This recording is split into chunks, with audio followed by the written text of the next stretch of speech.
Welcome to এসএসসিএন। আর আপনারা দেখছেন আজকে বিএসএল এর একটা হাড্ডাহাড্ডি লড়াইয়ের just pre match show. Malda Murshidabad দুটো জেলা নিয়ে তৈরি হয়েছে জেএইচআর রয়্যাল সিটি এফসি। তারা কিন্তু আজকে খেলতে নামছে নর্থ 24 পরগনাস এফসির সঙ্গে, এবং দুদিকেই কিন্তু দুই হেভি ওয়েট কোচ। ঠিক আমি যেমন এসএসসিএন স্টুডিওতে দুই হেভি ওয়েট গেস্ট নিয়ে দাঁড়িয়ে রয়েছি, আমার সঙ্গে রয়েছেন ভারতের বিশিষ্ট ক্রীড়া সাংবাদিক দুলাল দে এবং ভারতের প্রাক্তন তারকা জাতীয় ফুটবলার অ্যালভিটো ডি কোলহা।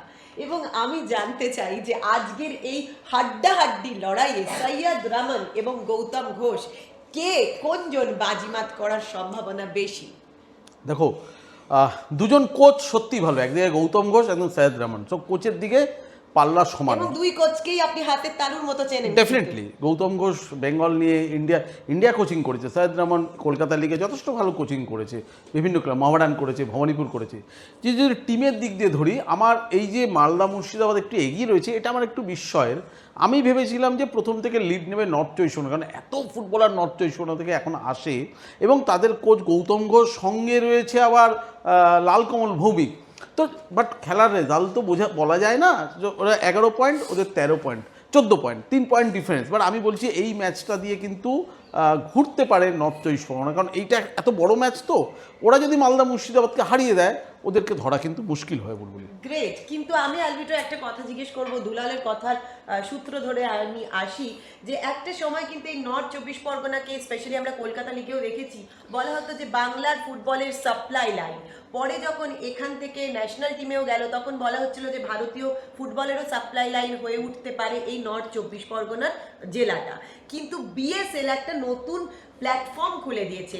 আমরা কিন্তু এই যে প্রথম প্রফেশনাল ফ্র্যাঞ্চাইজি লিগ শুরু করেছি বিএসএল এর মারফতে, এবং পুরো যে ওয়েস্ট বেঙ্গলকে 8 জোনে ভাগ করা হয়েছে। Local lad, local player, local ট্যালেন্টরা কিন্তু বাজি মাত করছে। এই ব্যাপারটাই তুমি আমাদেরকে একটু কিছু বলো। দেখো, নর্থ 24 পরগনা যে প্রচুর প্লেয়ার্স আছে আজকে, যারা খেলছে তারা হয়তো নর্থ 24 পরগনাস কিংবা অন্য স্টেট থেকে অবধি এসছে, ফরেনাররা আছে, কিন্তু তার সবথেকে বড় অ্যাডভান্টেজ হচ্ছে তারা কিন্তু প্লেয়ার্স প্রডিউস করেছে। আজকে শুধু নর্থ 24 পরগনাস না, তুমি অন্য টিমেরই দেখো, তুমি অনেক নর্থ 24 পরগনাস প্লেয়ার্সকে পাবে। কিন্তু আজকের ম্যাচটা খুবই ইম্পর্টেন্ট ম্যাচ, কারণ নর্থ 24 পরগনাস এর আগের ম্যাচ জিতে এসছে, কিন্তু মিদনাপুর, বর্ধমান, তাদের কিন্তু চোখ থাকবে এই জেএইচআর উপরে, কারণ জেএইচআর যদি জিতে যায় তাহলে কিন্তু গ্যাপটা অনেক ন্যারো থাকবে। যদি নর্থ 24 পরগনা যদি জিতে যায়, তাহলে মোটামুটি একটা টপ 4 টিমের একটা স্লট কনফার্ম হয়ে থাকবে। তো বর্ধমান কিংবা আমাদের নর্থ বেঙ্গল, মিদনাপুর, তারা চাইবে জেএইচআর যদি ম্যাচটা আজকে জিততে পারে, তাহলে কিন্তু তাদের একটা চান্স আছে। তো এই কারণে আমরা সবসময়, যতবার আমাকে এই প্রশ্নগুলো করা হবে, আমি বলবো লিগ কিন্তু জমছে, 7টা টিমের কিন্তু লড়াই চলছে। তো আমার মনে হয় আজকের ম্যাচ যথেষ্ট important match. JHR top of the table যেতে চাইবে, এদিকে নর্থ 24 পরগনাস তারা কিন্তু সুপার 4-এ ওরা চেষ্টা করবে। এই ম্যাচ যদি জিততে পারে তো 14 points, they will be the surely contenders to be in the top 4। আমি দুলাল আপনাকে যে কদিন কথা বললাম, আমি দেখলাম আপনার ফুটবলের নলেজ এত অ্যাকিউরেট। মোটামুটি যে টিমকে যতগুলো বলে আপনি প্রেডিক্ট করেছেন, আমরা স্কোর বোর্ড তাই দেখেছি। কিন্তু অ্যাকর্ডিং টু অ্যালভিটো আমরা যেটা বুঝতে পারছি যে অ্যাকচুয়ালি আজকে বিএসএল এর বাকি 6টা টিম, 6টা জোন, তারা চাইবে যে এইচআর রয়্যাল সিটি এফসি আজকে উইন করুক। আপনার পাল্লা কোন দিকে ভারী আজকে? তো ডেফিনেটলি আমি যেটা বলছি, মানে ওইভাবে তো জ্যোতিষের মতো বলা যায় না। যে আগের দিন যে রেড কার্ড দেখলো ব্যাডমিন্টন টিমের কাছে জোটা, সে আজকে আবার খেলার সুযোগ পেয়ে গেছে, কারণ ওরা রবি হাসদা জোটা কিন্তু খেলার জোটা হচ্ছে মেইন প্লেয়ার মালদা মুর্শিদাবাদ। ও না থাকলে তাহলে কিন্তু বলে দেওয়া যেত যে অনেকটা ডিফারেন্স হয়ে যাচ্ছে এই ম্যাচটা। না, আমি বলবো যে ডার্বিতে একটা শহরে হয় সেটা তো সম্ভব না, কিন্তু ডার্বির উত্তেজনা বিএসএল এর এই ম্যাচটা নর্থ 24 পরগনা এবং মালদা মুর্শিদাবাদ। বাট আমি কিন্তু মনে হয় যে এই ম্যাচটা নর্থ 24 পরগনা ফেভারিট থাকবে, যদিও ওদের পয়েন্টস কম, 2 পয়েন্ট 3 পয়েন্ট কিছু যায় আসে না।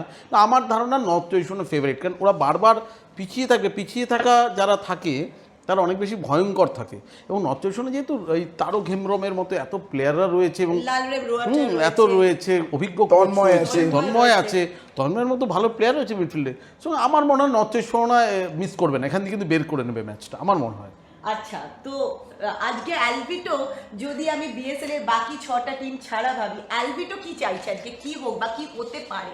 দেখো দুলাল যেই কথাটা বললো কিংবা তুমি যে বললো একটু আগে, তো দুলাল যে প্রেডিক্ট করছে সেই প্রেডিকশন কিন্তু সত্যি হচ্ছে, কিংবা দুলাল বলছে আমি কোনো যথেষ্ট নয়, কিন্তু আমি এই জায়গায় আজকের ম্যাচে আমি একটু দুলালের অপোনেন্টকে নিয়ে যাই, কারণ হচ্ছে আমি তার একটু রিদমটাকে ব্রেক করতে চাই। আমি জেএচআর এগেনস্টে যাব, আমি ইন ফেভার অফ জেএচআর।